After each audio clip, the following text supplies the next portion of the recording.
Last thing we're going to do to complete our setup is add our actual projectile object.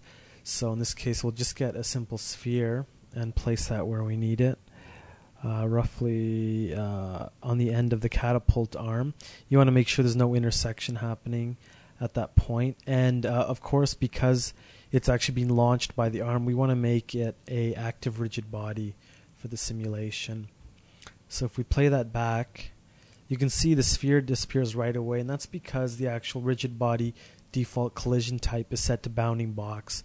So you want to set that to actual shape to get a more realistic simulation without penetration. So there we go. We have something a little better looking, not quite what we're looking for. But what we can do is increase the friction between the two objects. So on the sphere, I'll increase the friction and also decrease the elasticity. So when they collide, the sphere doesn't bounce much off the catapult. Rather, it just sticks to it. And I'll do the same thing for the actual catapult arm.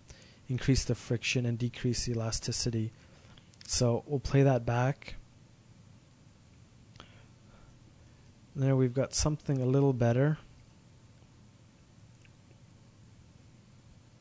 That's not bad. If we want to tune it so it launches a little more forcefully, what we can do is I can just move this over here, shift it up, and just reposition it if you want to adjust your simulation.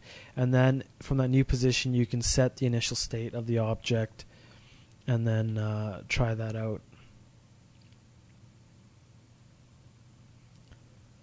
So there we go. A simple example of a rigid body setup. Next, we'll go look at more specific scenarios.